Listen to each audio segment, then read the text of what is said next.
ठीक,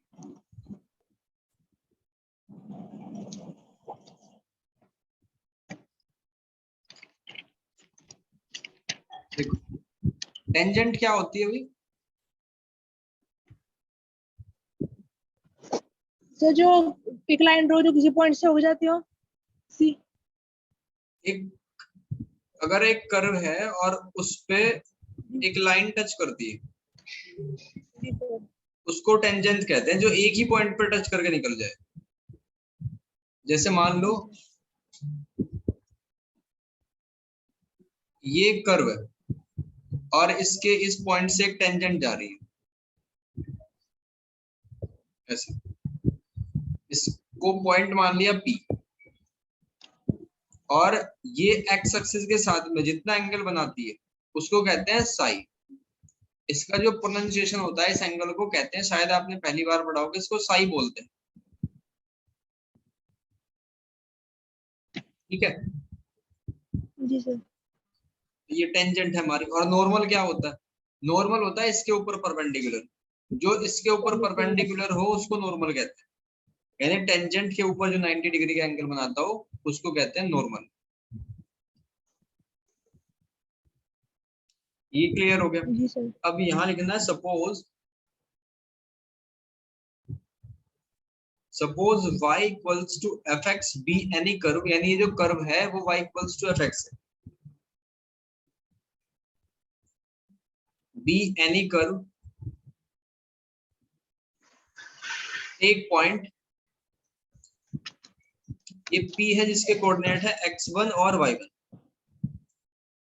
एक P point ले लिया हमने उस पर। The equation of tangent, equation of tangent ये आपने सीख रखा है 11th क्लास से। y minus y1 is equals to mx minus x1। x क्या होता है? dy बाई dx, यानी डेरिवेटिव, और इनटू x माइनस x1। और ये जो dy बाई dx है वो किस पॉइंट पे निकाल रहे हैं? At point P। ठीक है, ये इक्वेशन है। यहाँ तक क्लियर है बात? जी सर। तो टेंजेंट क्या होती है और उसके ऊपर नॉर्मल क्या होता है, अभी थोड़ी देर में पढ़ेंगे सब नॉर्मल और सब टेंजेंट। अच्छा, ये तो इक्वेशन है टेंजेंट की। अब अगर बात करें इक्वेशन ऑफ नॉर्मल क्या होता है? इक्वेशन ऑफ नॉर्मल, नॉर्मल की इक्वेशन क्या होती है भाई? टेंजेंट और जो नॉर्मल है एक दूसरे पे परपेंडिकुलर होते हैं, तो इनकी स्लोप के बीच में रिलेशन होता है m1 m2 -1। तो अगर ये वाली टेंजेंट की है तो स्लोप की नॉर्मल की क्या आएगी? -1 अपॉन m2। ठीक, तो बस इसमें क्या एडिट करना है? y minus y1 is equals to minus dx upon dy, उल्टा कर दे तो dx अपॉन dy बनेगा। और किस पॉइंट पे कह रहे हैं? एट पॉइंट P, और x माइनस x1। ठीक है भाई? जी सर। अब अगर हमारी जो टेंजेंट है वो x एक्सिस के पैरेलल है, जी सर। अगर टेंजेंट x एक्सिस के पैरेलल है तो इसका मतलब क्या है कि ये जो एंगल बना हुआ है ना साई, ये खत्म हो जाएगा। जी सर। जब एंगल खत्म हो जाएगा तो dy बाई dx भी जीरो हो जाएगा, और जब dy बाई dx जीरो हो जाएगा तो ये राइट हैंड साइड पूरी खत्म हो जाएगी। तो यहाँ क्या लिखेंगे? Equation of tangent parallel to x axis, ये होगी y is equals to y1। ठीक है, अगर पैरेलल टू y एक्सिस हो, पैरेलल टू y एक्सिस हो तो इसका उल्टा हो जाएगा। ठीक है बात? जी सर।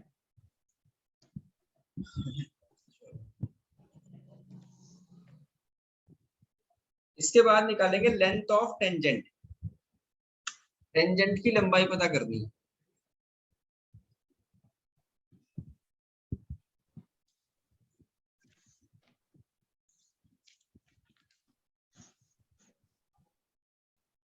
यानी अगर हम P और इसको T मान लें तो PT फाइंड करना है आप। ठीक है, हमने एक परपेंडिकुलर ड्रॉ कर दिया पहले, ये परपेंडिकुलर है P से S, इसका नाम दिया, और ये 90 डिग्री। ठीक है, आपको फिलहाल क्या फाइंड करना है, लेंथ ऑफ टेंजेंट। यहीं पे साइड में ही कर लेते हैं, length of tangent. Tangent. Length of tangent का मतलब है PT, यानी PT फाइंड कर रहे हैं। तो अगर इस ट्रायंगल में देखो आप, आपको क्या गिवन क्या है, आपको गिवन इसमें क्या है,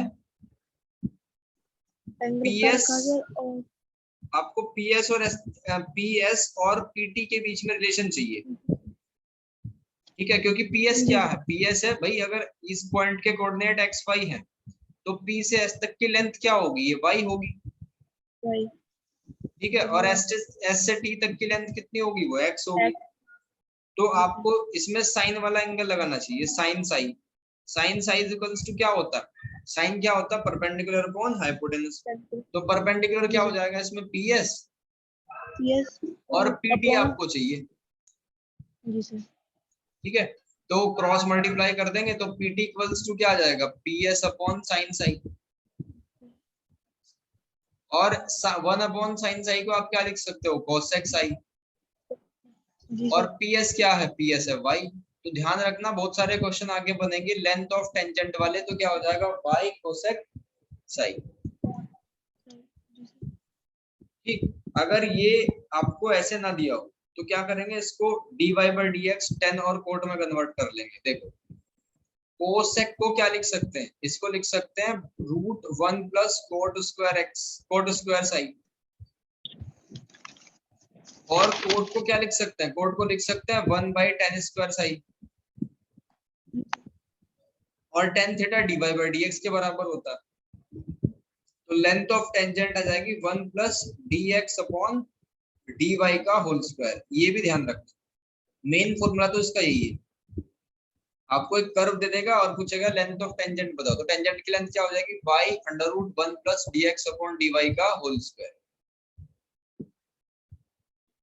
जी। ठीक है भाई, अब निकालेंगे। देखो सब टेंजेंट क्या होती है, सब टेंजेंट का मतलब कि जो टेंजेंट है उसका एक्स एक्सिस पे कितना प्रोजेक्शन है, यानी कितनी जगह उसने एक्स एक्सिस पे घेरी हुई है, उसकी छाया कितनी पड़ रही है, उसको कहते हैं सब टेंजेंट। ठीक, और जो नॉर्मल कवर कर रहा है, यानी नॉर्मल जो है, ये है नॉर्मल, और ये कितना हिस्सा कवर कर रहा है, ये यहाँ से यहाँ तक का, तो इसको बोलेंगे सब नॉर्मल।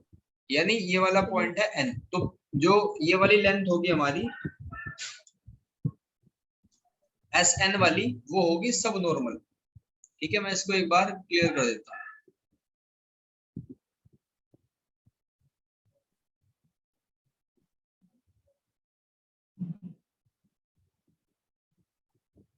तो टेंजेंट सीख लिया हमने, टेंजेंट क्या है PT, और सब टेंजेंट क्या है TS। यस।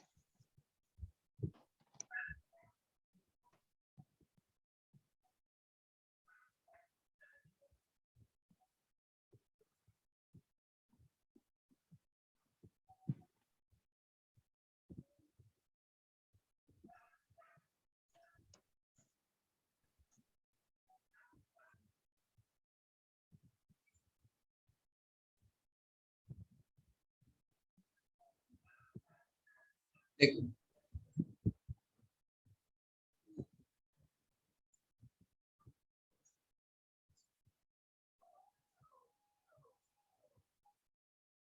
लेंथ ऑफ सब टेंजेंट, सब टेंजेंट की लेंथ पता करनी है, तो अब लगाएंगे इसमें 10। 10 साई किसके बराबर होगा, PS अपॉन TS के। ठीक है भाई, आपको TS निकालना है, तो TS इक्वल्स टू क्या आ जाएगा, PS कोट साई। और कोट किसके बराबर होता है, 1/10 के। और 10 किसके बराबर होता है, dy/dx के। तो हम इसको ऐसे लिख सकते हैं PS dx अपॉन dy, और PS क्या है, y। तो y dx अपॉन dy, ये क्या है, ये है आपका सब टेंजेंट, यानी y dx अपॉन dy। जी। ठीक है भाई, ये सबके डेरिवेशन में आपको बता रहा हूँ, ताकि ये चीजें ऐसा ना लगे कि रट ली हो बिल्कुल, भूल भी जाओ तो आप कर लो एग्जाम में। इसके बाद हम पढ़ेंगे length of normal.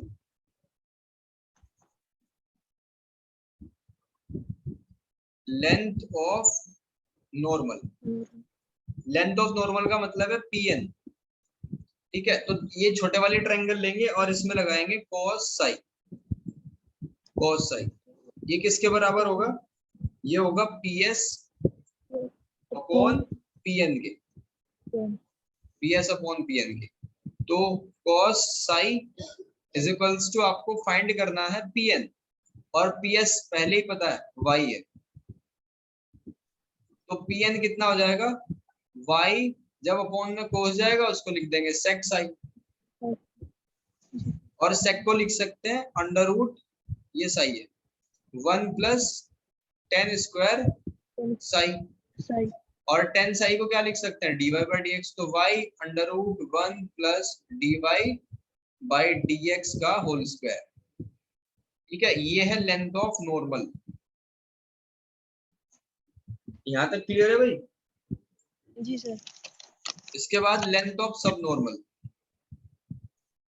Length of sub normal यानी SN फाइंड करना, SN फाइंड करना। ठीक है, तो tan थीटा लगा दो, यानी tan साई लगा दो इसमें। ये अगर यहाँ पे साई है तो tan साई क्या हो जाएगा? Perpendicular upon base. ठीक है, परपेंडिकुलर अपॉन बेस, तो ये हो जाएगा SN upon PS, SN upon PS। तो क्रॉस मल्टीप्लाई कर देंगे तो ये आ जाएगा PS tan साई, और PS क्या है? Y के बराबर है, यानी कि y tan साई आ गया। और tan साई क्या होता है? dy by dx। तो length of sub normal equals to y dy by dx। ठीक है भाई? जी। अब क्वेश्चन कर लेते हैं एक दो।